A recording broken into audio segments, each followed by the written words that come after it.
Buenas noches, muchas gracias por su asistencia a un nuevo acto. Señor presidente, con su permiso. Muchas gracias, señor director de la sección de Historia, por invitarme a esta mini presentación de estos libros de acta. Son 24 años, comentaba el otro día, hace un momento, con don Augusto, 24 años ya de actas y de estudio, 11 libros de actas, con cerca de 300, cercano a los 300 trabajos sobre esos apuntes de la ciudad de Badajoz. Nos acompañan hoy en la mesa el director de la sección de Historia, don Miguel Ángel Naranjo. A su derecha está el profesor Juan Antonio Matador y a su derecha don José Manuel González, todos miembros de la sección de Historia de esta Real Sociedad, y don José Manuel, además cronista de esta leal ciudad de Badajoz. Nada más que agradecerle la presencia y recordarle los actos que vamos a tener. El día 21 habrá un recital aquí de la soprano Macarena Valenzuela y el pianista Armando Krieger, se hará a las 8, y el día 22 se presentará en la iglesia del convento y a las 7 de la tarde, a las 19 horas, el tercer tomo de la historia del Real Monasterio de Santa Ana de Sorcelina Sosa Monsalve. Nada más recordarle que al finalizar esta presentación dispondrán ustedes de un ejemplar de las actas que podrán recoger al salir. Los autores evidentemente tendrán los ejemplares correspondientes según la disposición del director de la sección de Historia. Y sin más, don Miguel Ángel tiene la palabra. Muchas gracias.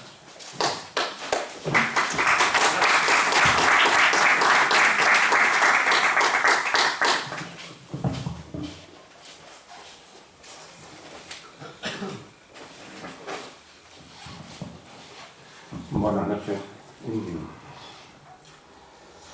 En primer lugar, quería agradecer a la sección de Historia y a la Junta Directiva la confianza que han depositado en mí como director de la sección de Historia, y espero estar a la altura de las circunstancias.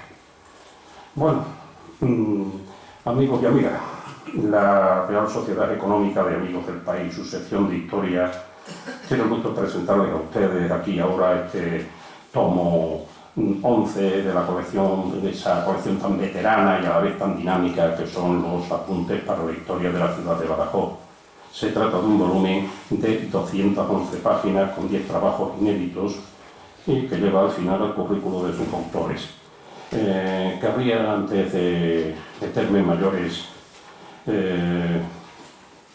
averiguaciones, decirle que a la presentación iba a venir el diputado delegado de Infrente, Boletín Oficial de la provincia de la Diputación de Badajoz, y su coordinador, pero dificultades de última hora lo han hecho imposible.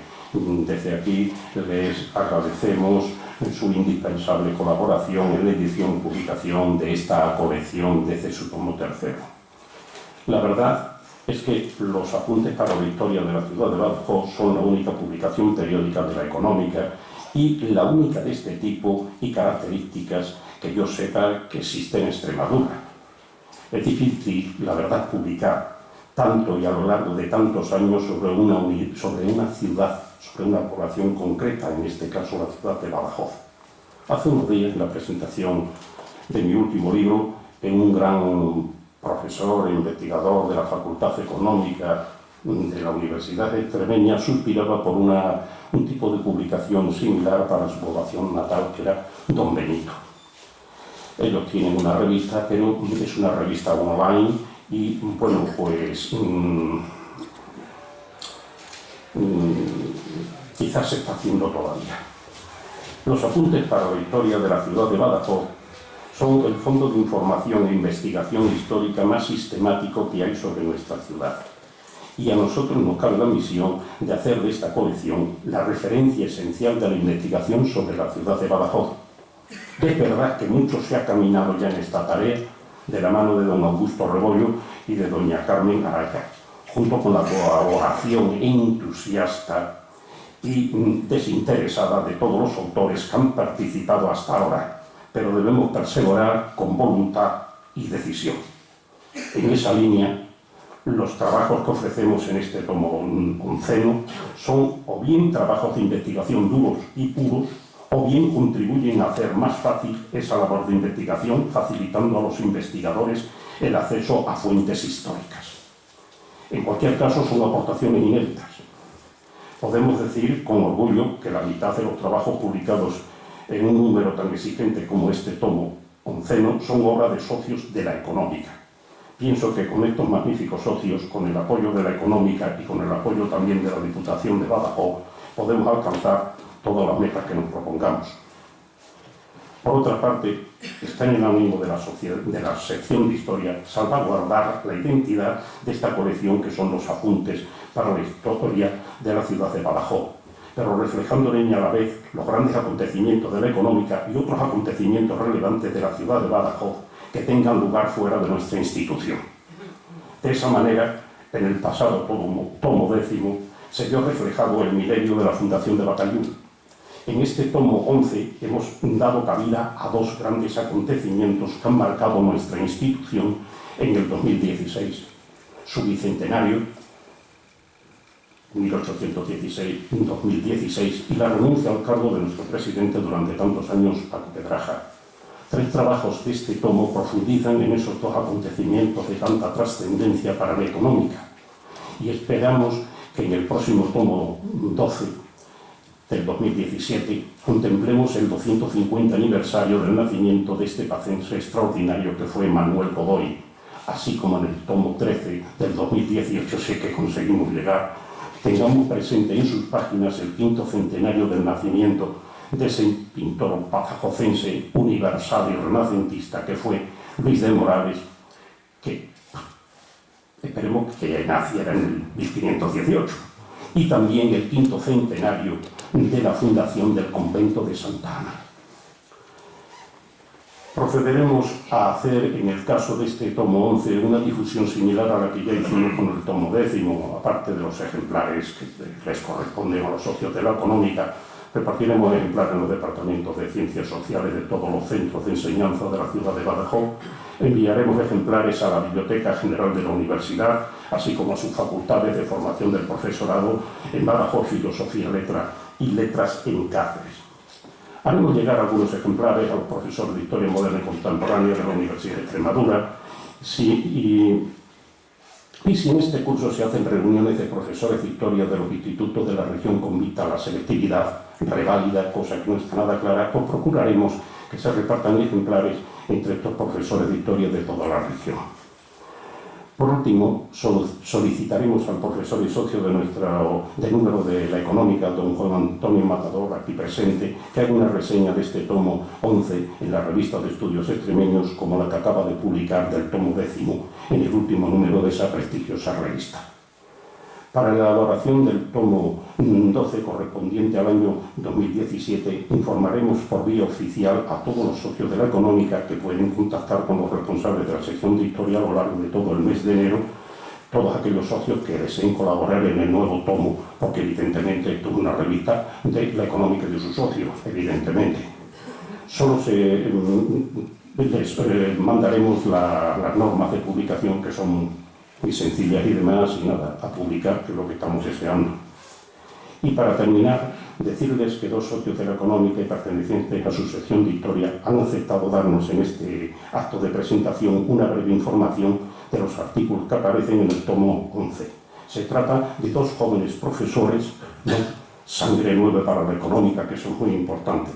Don José Manuel González y don Juan Antonio Matador de Mato, que pasarán a continuación a hacernos un breve resumen de cada uno de los 10 artículos. Muchas gracias y pasamos a la exposición de don José Manuel. Cuando quiera.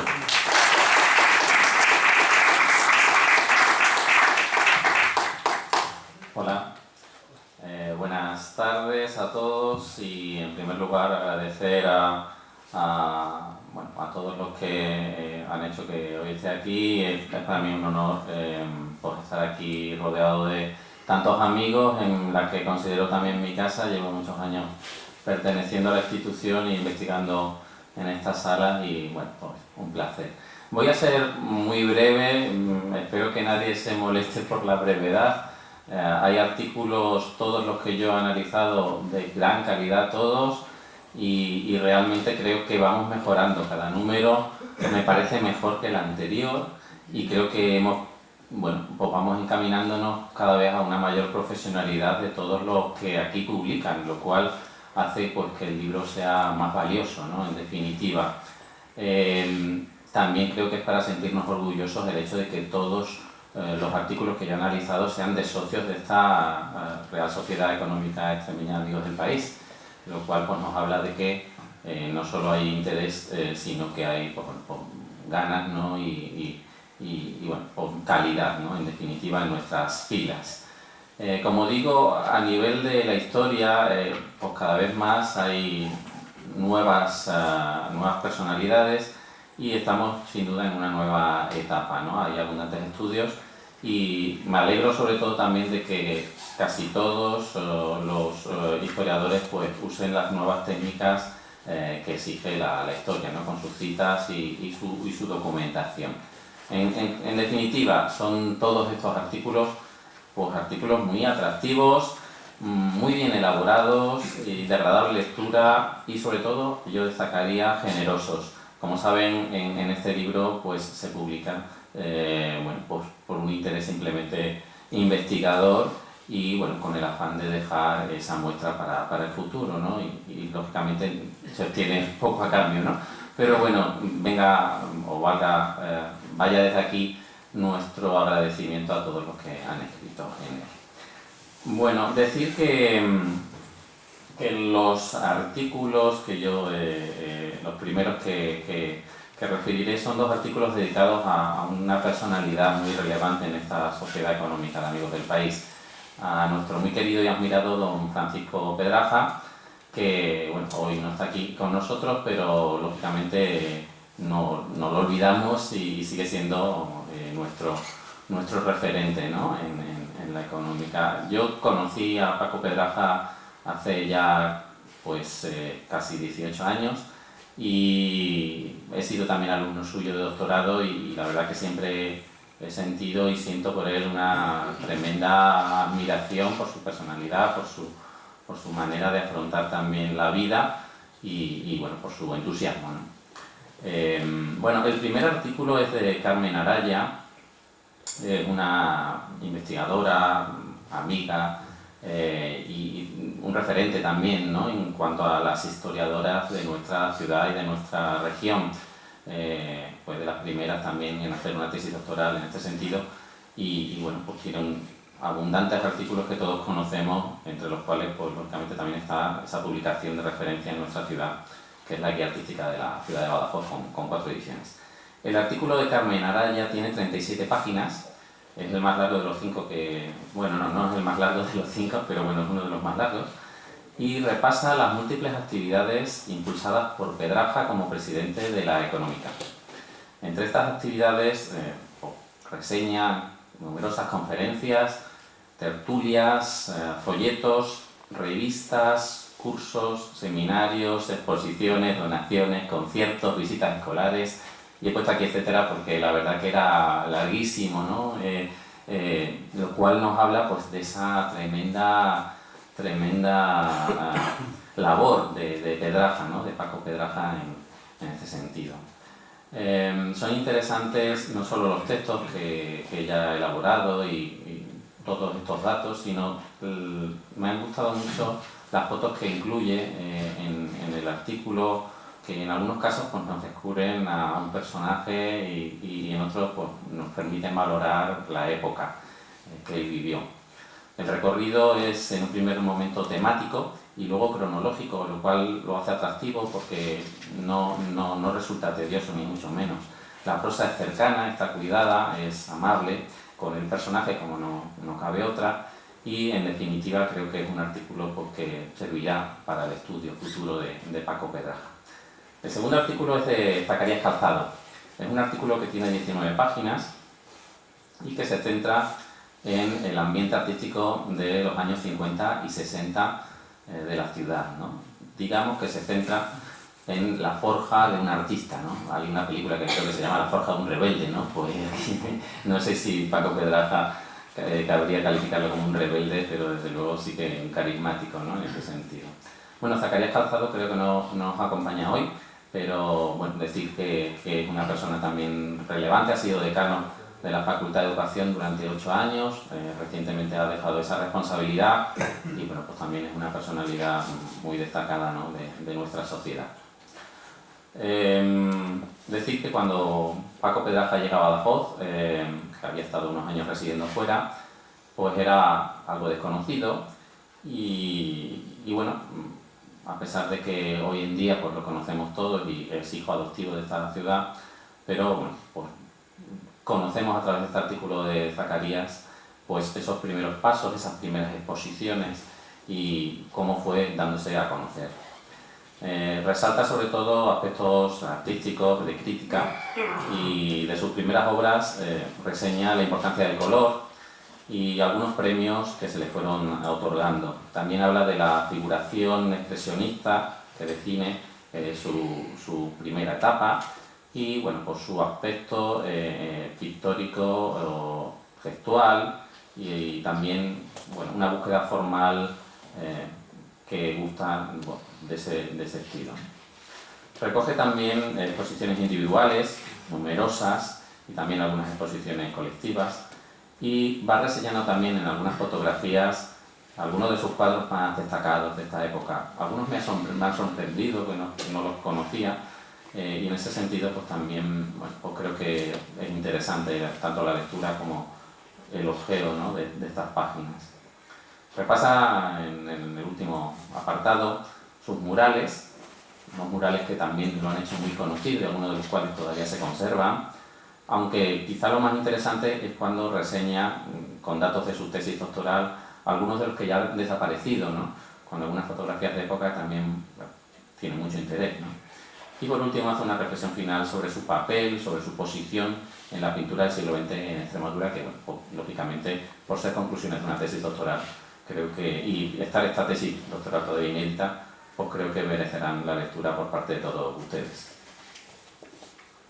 El siguiente artículo, el tercero, de los que me ha correspondido hacer la reseña, está escrito por Pedro Castellanos Bote, no sé si nos acompaña hoy aquí, perdón, no le había puesto cara, y trata sobre la Casa del Cordón, sobre este interesante inmueble de la Plaza de España, aquí cerquita. Bueno, Pedro Castellanos aquí hace un estudio de 60 páginas, el más largo de los que yo me ha tocado reseñar. Es un estudio realmente amplio, trabajado, esforzado también, supongo que le habrá llevado un tiempo, donde no solo estudia el inmueble de la Casa del Cordón, hoy ocupado por el obispado, sino que repasa también la historia de algunos de los inmuebles adyacentes, delimitando cuáles son los distintos predios o solares de los que se correspondía la manzana y algunas de las fronteras. Recoge multitud de escrituras y testimonios archivísticos que ordena cronológicamente y que le permiten estudiar los distintos propietarios que tuvo el edificio, propietarios de prestigio, sin duda gente de importancia, gente señorial de la época, y bueno, pues esto pues sin duda también es un valor en ese sentido, ¿no? La importancia del tránsito de los siglos XV al XVI en nuestra ciudad se demuestra en este estudio. Esos siglos, ese paso entre el XV y el XVI creo que fueron quizá los años más brillantes de la ciudad, donde se construyeron numerosos inmuebles, algunos de los cuales todavía se conservan, y no solo que se construyeran inmuebles, sino la calidad de muchos de estos inmuebles. Habría que estudiar también cuáles han sido los arquitectos que trabajaron o maestros de obras que trabajaron en este tipo de piezas, por la calidad de los patios sobre todo, de las portadas y de los escudos que aparecen en estos edificios, ¿no?, y que nos hablan pues, precisamente de una época gloriosa, ¿no?, y bueno, incluso del honor que suponía en la época, ¿no?, la construcción de determinados inmuebles para la fortuna y fama posterior de estos personajes.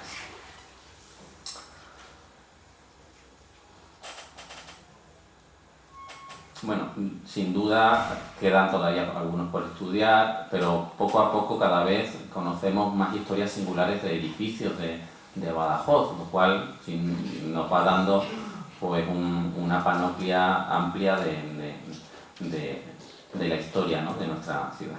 Desearíamos lógicamente que estos edificios, cuando se restauran o cuando se acometen en ellos reformas, pues que lógicamente se cuiden y, bueno, pues en este caso que no se olviden, ¿no? Y, bueno, pues este estudio pues ayuda precisamente a que no se olvide la historia del mismo, ¿no?, con datos muy curiosos desde el siglo XV-XVI hasta el siglo XX, ¿no?, que algunos de nosotros pues hemos vivido, ¿no? A reseñar, por ejemplo, cuando reseña incluso algunos de los comercios que tuvo el local. Yo he jugado en los recreativos y entonces pues, bueno, pues para mí también resulta parte de mi historia personal, ¿no? En ese sentido pues también me ha gustado leerlo. Bueno, interesantes esos patios, como digo, y las decoraciones, ¿no? El cuarto artículo es de mi compañero, también presente aquí en la sala, compañero cronista oficial de la ciudad desde hace más de 20 años, Alberto González Rodríguez. Alberto, como todos conocemos, nos trae un tema muy a propósito, un recorrido por una enorme playa de historiadores, archiveros y cronistas. Estudia historiadores y archiveros y cronistas del pasado, del presente y del futuro de Badajoz, porque anticipa algunos nombres que pueden dar que hablar en los próximos años y que todavía lógicamente están vivos, ¿no?, por mucho tiempo, esperemos. Son 30 páginas muy completas, todas de texto, y no se trata de un simple catálogo, sino que se extiende a los orígenes más lejanos y también no solo se centra en el ámbito geográfico de la ciudad, sino que incluso cita a algunos otros historiadores, cronistas o archiveros de la región y de la nación. Habla, por ejemplo, de algunos cronistas reales que nacieron aquí. Yo desconocía este dato, me ha interesado mucho, algunos con unas historias muy curiosas que les invito a leer. Importante estudio de fuentes, un estudio profundo de fuentes y de personas, lógicamente, ¿no? Nombres conocidos que a todos nos suenan, como Rodrigo Dosma o Solano de Figueroa, ¿no?, que serían casi nuestros padres de cabecera, ¿no?, para la historia de la ciudad. Pero hay otros nombres, muchísimos. Destacar a Ángeles Morán, quizá la primera mujer, ¿no?, en este aspecto, ¿no?, y con ese título, ¿no?, de su libro Nombres Claros, que me parece un acierto absoluto, ¿no? O sea que no se puede ser más elegante, ¿no?, a la hora de elegir un título, ¿no? Nombres Claros. Sin duda, estos nombres que nos trae aquí Alberto González son, si no claros, preclaros, ¿no?, de esta ciudad. Como digo, es un importante trabajo historiográfico, donde no sé si son todos los que están, ni si están todos los que son, pero poco le debe faltar, ¿no? Sin duda, mi enhorabuena también a Alberto por este esfuerzo. El último que trataré es el artículo que ha redactado también nuestro buen amigo Álvaro Meléndez, Teodoro, también presente aquí y que ha estado en el acto de presentación, quien en esta ocasión ha hecho hincapié en los cementerios de la ciudad. Son 22 páginas y introduce el tema hablando de las múltiples facetas que encierra un cementerio y de las posibilidades que tiene. Posibilidades desde el punto de vista religioso, histórico, artístico, popular, pedagógico, etc.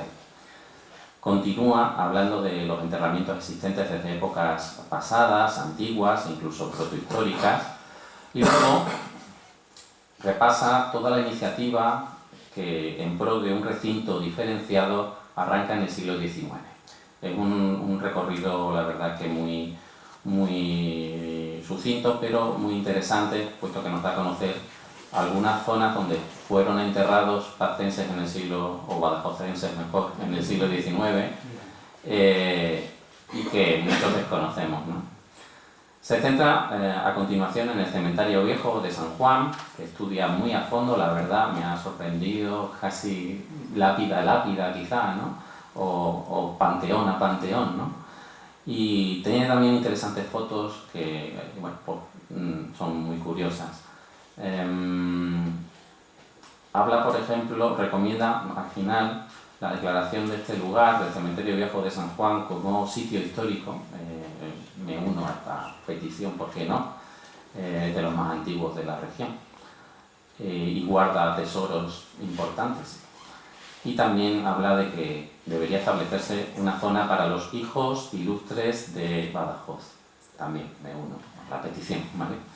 Bueno, como digo, sector a sector, tramo a tramo, son datos para el curioso, para el visitante, que esperamos que no guarden el sueño de los justos. Y esto es todo por mi parte. Muchas gracias, José Manuel, por tu amena charla y tu concienzudo trabajo, porque leérselo todo tiene su mérito y después en presumirlos. Muchas gracias.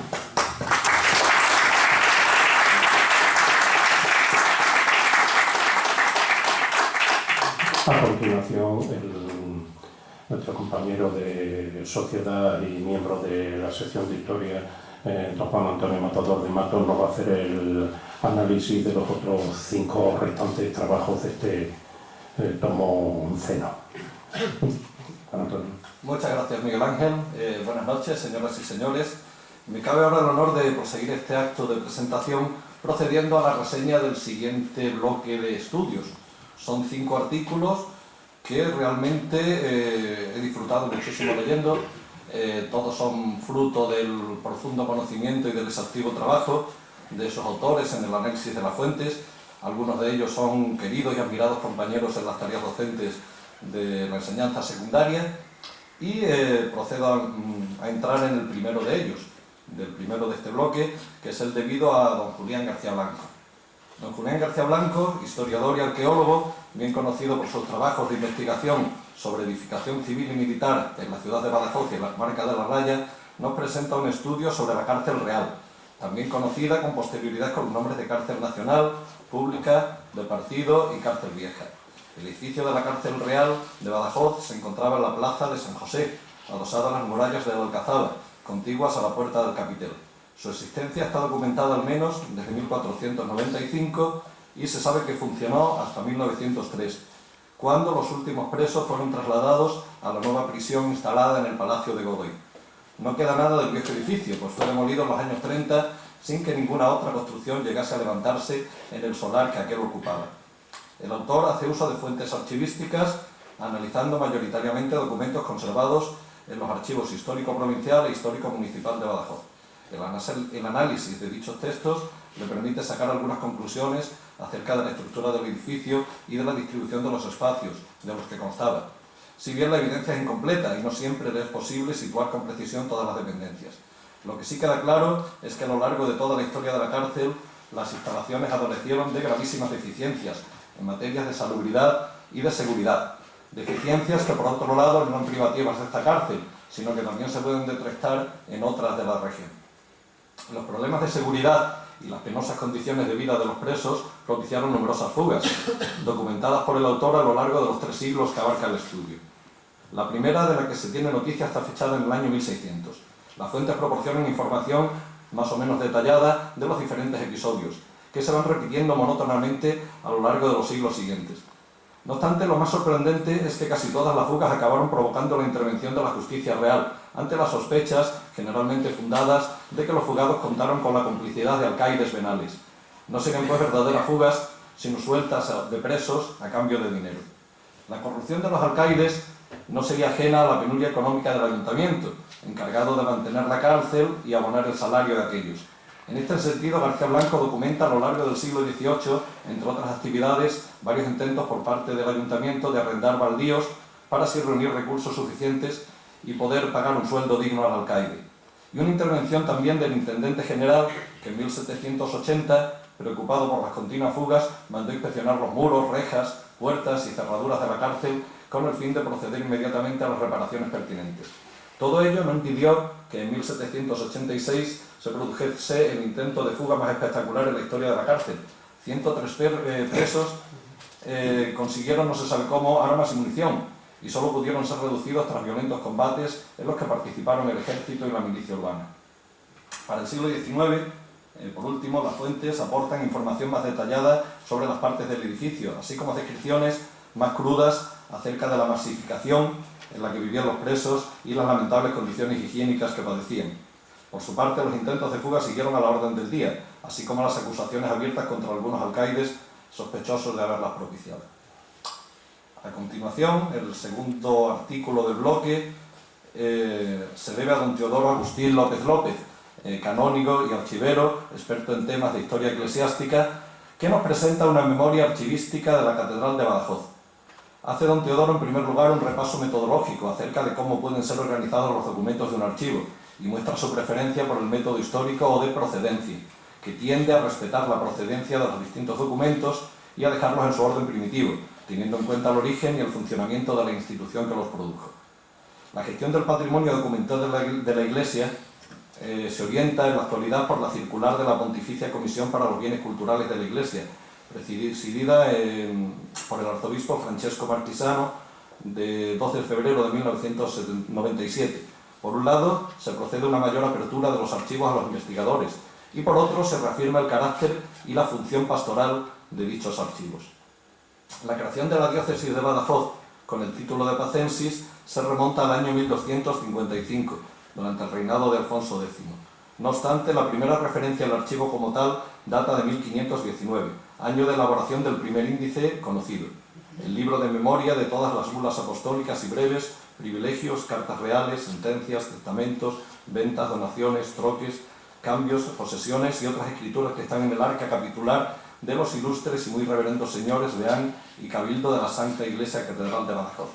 A partir de ahí, el autor relaciona numerosos inventarios, libros de memoria, índice, guías, etc., elaborados por distintos autores hasta el momento presente. La última parte del estudio se dedica a hacer un cuadro de clasificación, presentando los fondos documentales ordenados en secciones y series. La sección se define como el conjunto de documentación producida por una gran institución, mientras que la serie serían los grupos documentales producidos por cada uno de los organismos pertenecientes a la entidad mayor o superior de la que forman parte. La unidad documental sería el expediente o documento aislado o unipersonal. Estos documentos se agrupan en unidades de archivo, que son los legajos o cajas en los que se custodian. En el archivo catedralicio, las secciones son las siguientes: Secretaría General, con las series de pergaminos, actas capitulares, correspondencia y comunicaciones, colecciones de cartas y puntos de coro, contaduría, compuesta por las siguientes series: fábrica, mesa capitular, obras pías y capellanías, subsidios, excusados y noveno, sección de varios y sección de música. A continuación, los actos organizados por la Económica han sido especialmente numerosos en este año de 2016, ya que nuestra sociedad ha celebrado su segundo centenario. Doña Laura Marroquín Martínez hace una relación de los actos y empieza recordando las cuartas jornadas pro espacio de la ciencia, la tecnología, la innovación y las celebradas a finales del mes de enero. La mesa redonda, titulada Regenerar España desde la sociedad civil, con participación de prestigiosas personalidades de la política, la diplomacia y los negocios, y numerosa asistencia de público. Las conferencias pronunciadas en las correspondientes fechas del mes de marzo por don Manuel Pizarro sobre la historia de las Reales Sociedades Económicas de Amigos del País y don José Julián Barriga sobre la contribución de Extremadura a la política de España, y el ciclo La Real Sociedad Económica Extremeña de Amigos del País y la Educación y la Cultura en los últimos 200 años. Dentro de las celebraciones del Bicentenario, la autora subraya, como no podía ser menos, el acto de presentación del libro, el libro conmemorativo de la efemérides, que se llevó a cabo el día 28 de abril. En dicho libro, coordinados por doña Carmen Araya Iglesias y don Miguel Ángel Naranjo Sanguino, colaboraron casi medio centenar de autores, que presentaron 48 artículos, todos ellos relacionados con la historia de la económica. Durante el mes de mayo, la Unión de Bibliófilos Extremeños, en colaboración con la Real Sociedad Económica, organizó la exposición bibliográfica de fondos de la sociedad en el siglo XVIII, con gran éxito de público, y en junio fue inaugurada otra exposición, la del siglo XIX, en la Biblioteca de la Real Sociedad Económica de Amigos del País de Badajoz, acompañada de la presentación del catálogo publicado con el mismo título. Los numerosos actos programados para ese mes de junio continuaron con un encuentro de Reales Sociedades Económicas de Amigos del País, que gozó de la asistencia de 9 de estas sociedades y el ciclo de conciertos La música en los patios. El estudio objeto de esta reseña termina por la referencia a la conferencia que la propia autora del mismo pronunciaría sobre la publicidad de nuestros abuelos, finales del 19 y principios del 20, el día 21 de noviembre, fecha en la que igualmente se inauguraría la exposición de los fondos de la hemeroteca y algunos documentos del archivo histórico de la Real Sociedad Económica. Un especialista en historia de la América colonial española tan relevante como es el profesor don Esteban Mira Caballos nos ofrece un interesante trabajo titulado Badajozenses en la conquista del Perú. Se centra el estudio en aquellos individuos que han podido ser identificados como oriundos de Badajoz y que estuvieron en el escenario peruano, bien en la conquista del Imperio Inca, bien en las guerras civiles que enfrentaron a las diferentes facciones españolas durante los años siguientes. El autor comienza con un encuadre histórico que incluye una relación de los acontecimientos más importantes que marcaron la conquista del Imperio Inca: el encuentro entre Pizarro y Atahualpa en Cajamarca, la captura del Inca, el fabuloso rescate ofrecido por este en un vano intento de salvar la vida, su ejecución y la entrada triunfal de los de Pizarro en Cuzco el 14 de noviembre de 1533. Como es bien sabido, las violencias no terminaron ahí, pues los españoles se dividieron en 2 bandos rivales, encabezados respectivamente por Francisco Pizarro y Diego de Almagro, y la sangre corrió a raudales: persecución y asesinato de almagristas tras la batalla del Campo de las Salinas, ejecución de Diego de Almagro en la cárcel, 1538, y asesinato de Pizarro por los almagristas en 1541. Al final, tanto los almagristas como los pizarristas más recalcitrantes tuvieron que ser sometidos a la fuerza tras violentos combates y la autoridad real se impuso sin contestación posible en el inmediato futuro. La segunda parte del estudio entra ya a estudiar los orígenes y las carreras de los 7 badajozenses que el autor identifica en el bando de Pizarro y de los 4 que lucharon con los de Almagro. Entre los primeros destaca Garcilaso de la Vega, nacido en Badajoz en 1504, casado con una hija de Huayna Cápac y padre del Inca Garcilaso de la Vega. Garcilaso luchó con Gonzalo Pizarro, pero salvó la vida porque abandonó a su jefe y se pasó al bando realista. Entre los de Almagro es especialmente relevante Juan Alonso de Badajoz, que estuvo en primera línea en buena parte de los acontecimientos narrados hasta que murió con las botas puestas en 1554. La novedad mayor del artículo, en opinión de su autor, es la hipótesis relativa al nacimiento en Badajoz del artillero Pedro de Candía, que tradicionalmente había sido tenido por cretense. Candía contribuyó decisivamente a la captura de Atahualpa y fue fiel a Pizarro, aunque en las guerras civiles se pasó a los almagristas, que acabaron ejecutándolo porque dudaban de su lealtad.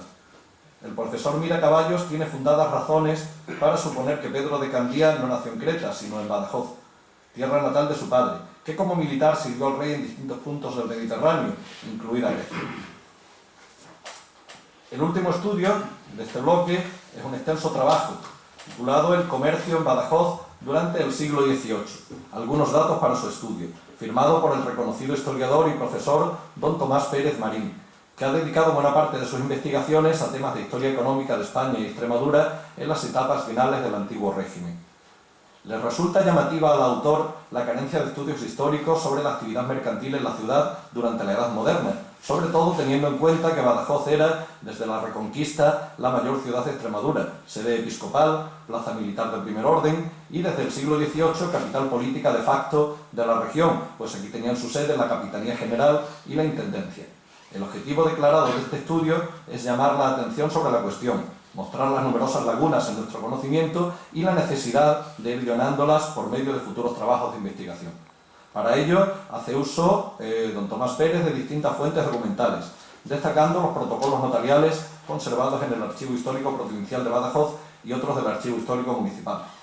Después de trazar un breve panorama demográfico y social de la ciudad de Badajoz en aquel siglo, el profesor Pérez Marín divide su trabajo en varios capítulos: abastos, productos estancados, comercio de productos agrarios, comercio de productos manufacturados, comercio con Portugal y un último capítulo dedicado a los comerciantes.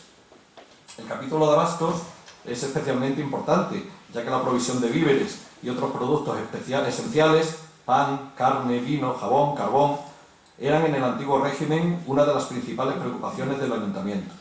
Llaman la atención las dificultades con las que el ayuntamiento podía encontrarse a la hora de garantizar el abasto de la carne en épocas de carestía, como ocurrió en 1796, cuando solo se presentó un postor a la subasta que pretendía vender la carne a un precio que el ayuntamiento consideró inaceptable. Igualmente, en esos últimos años del siglo, el empeoramiento de la situación económica y las dificultades de abastecimiento relacionadas con la guerra habrían provocado un notable crecimiento del contrabando con Portugal, hipótesis apoyada en el examen que hace el autor de los protocolos notariales. Con todo, a lo largo de la segunda mitad del siglo XVIII, el hecho más relevante es, en la ciudad de Badajoz, un importante crecimiento de la actividad comercial, siendo prueba de ello la constitución de varias importantes compañías comerciales y la llegada a la ciudad de comerciantes catalanes, que se dedicaron a todo tipo de negocios que van desde la compraventa de lana y de todo tipo de mercaderías hasta la adquisición de tierras incultas. Con esto pues damos por terminada la reseña de este último bloque. Muchas gracias, Antonio, por tu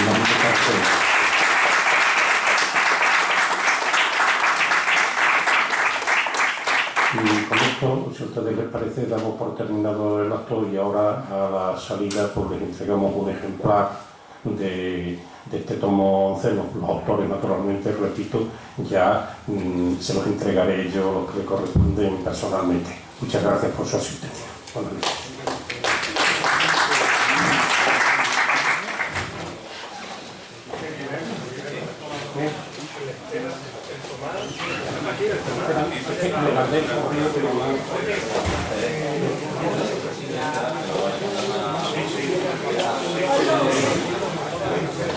Ha estado muy bien.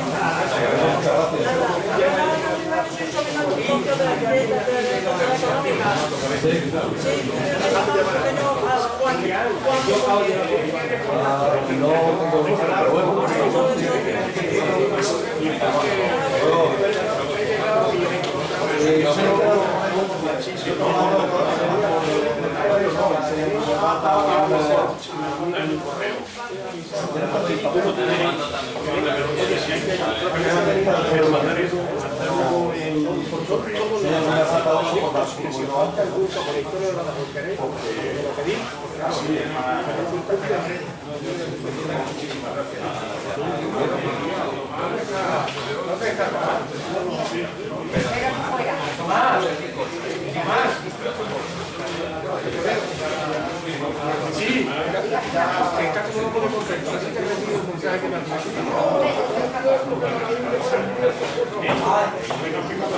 ha de saludarte, por supuesto. Me alegra mucho. No, no hay ninguna. Por supuesto, agradezco que sea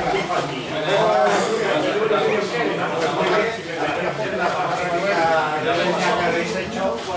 Y hombre, sobrevivo a tu